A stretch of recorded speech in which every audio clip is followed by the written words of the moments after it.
Voy a nombrar 5 marcas que podemos encontrar en esa puerta. 5 grietas las cuales tenemos que enmasillar, tenemos que pintar. 5 agujeros, 5 deterioros. 5.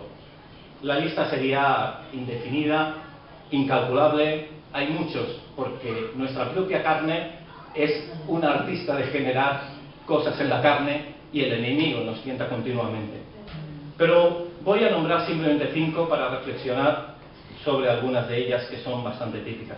La primera es la falta de madurez. La falta de madurez dice en 1 Corintios 14:20, hermanos, dice Pablo, no seáis niños en el modo de pensar, sino sed niños en la malicia, pero maduros en la forma de pensar. La falta de madurez, ¿qué la origina? En muchas ocasiones la propia pereza. La propia pereza es la que nos lleva a acomodarnos. La que nos acomoda es la que no hace que conozcamos más cosas de Dios y entonces nos lleva a una ignorancia, y la que nos lleva a una ignorancia, sin duda, pues es una falta de madurez. Es como un niño que si no se alimenta, pues no crece apropiadamente. Así la pereza es algo que nosotros tenemos que destruir. Cada iglesia tiene que mirar cuál es su entorno.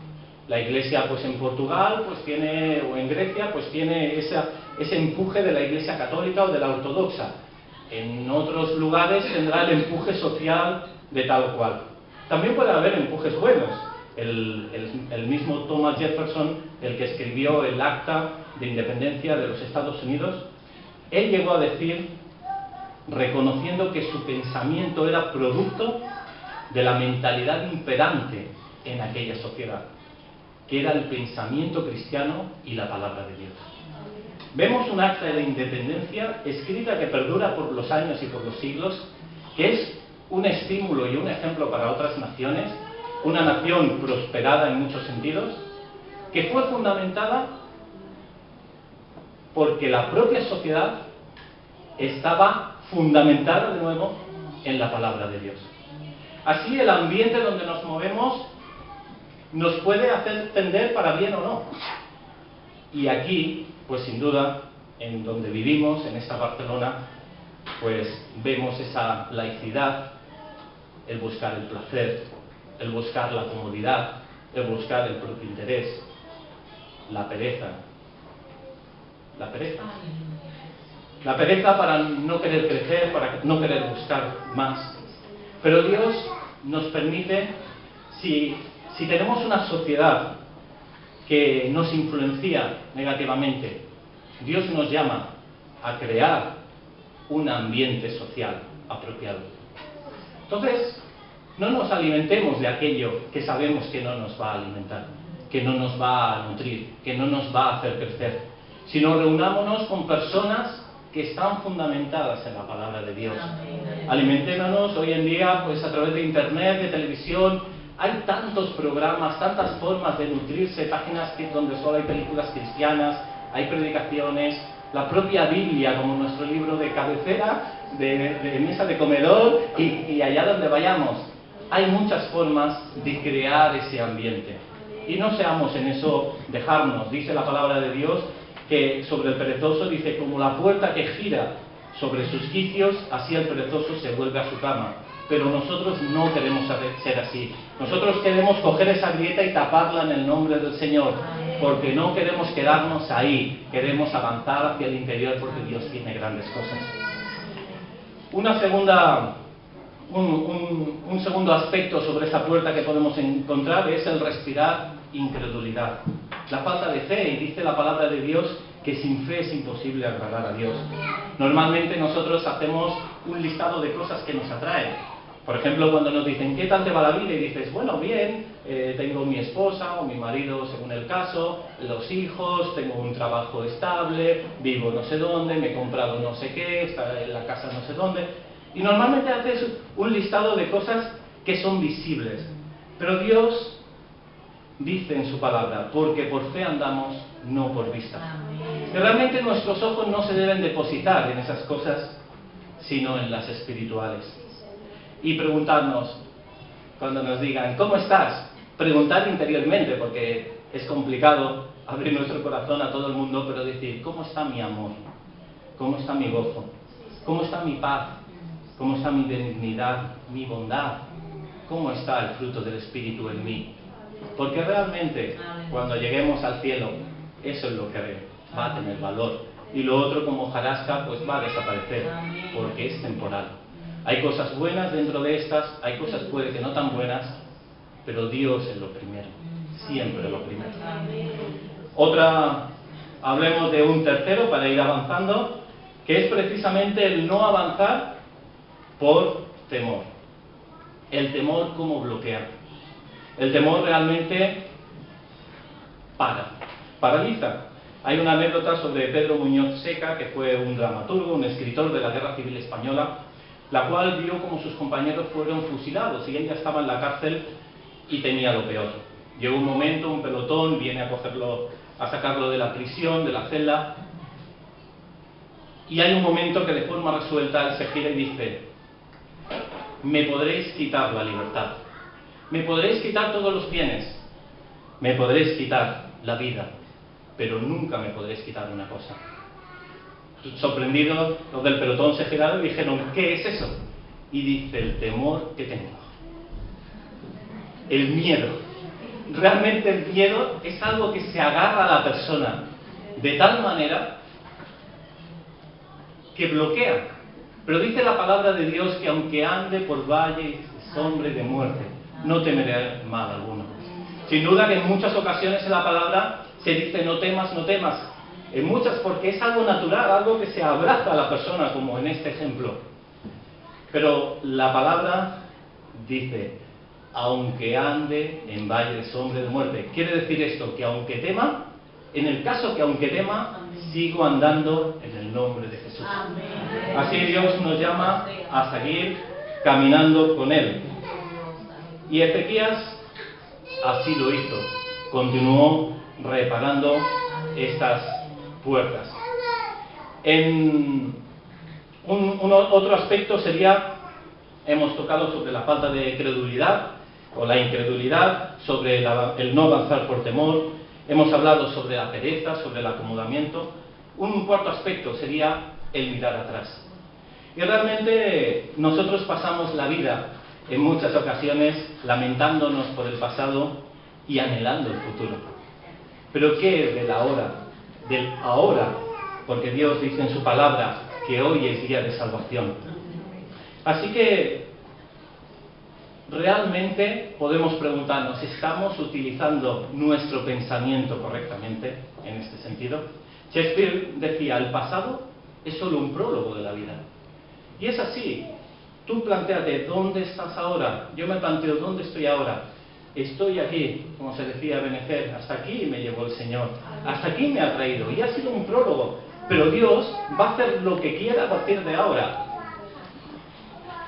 Dejemos la carta en blanco delante de Dios, decir: escribe tú lo que quieras en mi vida, porque sea cual sea la situación, Él puede transformarla en cualquier momento, pero Él espera nuestro corazón totalmente rendido a su voluntad.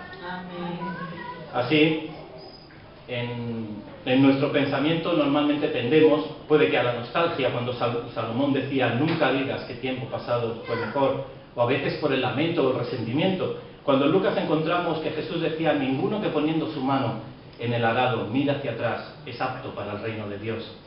O incluso en la tristeza, el sentimiento de tristeza, cuando en 2 Corintios 7:10 encontramos que la tristeza, que no es de Dios, que es de la carne, es para muerte, pero la tristeza que es para arrepentimiento, es para vida, esa vivifica, y esa es la que agrada a Dios. Así que no nos dejemos llevar por esos sentimientos, porque realmente nos hacen mirar atrás, temer sobre el futuro y desperdiciar el presente.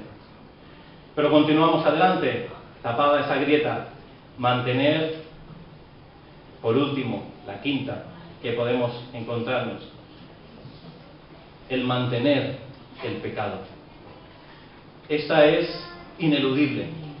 Por desgracia, el pecado puede atarnos y nos puede esclavizar. Ezequías en su palabra dice, en la palabra de Dios, 2 Crónicas 29:5, hemos leído el texto, dice: les dijo a los levitas a los levitas, a los que ya estaban llamados por Dios: santificaos ahora. Y santificad la casa del Señor, porque un pecado dentro de una casa, si tú como padre o como madre hay algo que a Dios no le agrada, estás perjudicando tu vida, y estás perjudicando la vida de tu esposo o esposa, y estás perjudicando la vida espiritual de tus hijos. Y si uno de tus hijos está en pecado, está afectando la espiritualidad de tu hogar, de ti como padre, como hijo, como abuelo, como hermano. La casa se tiene que guardar en santidad y no permitir y no dejar que el pecado destruya.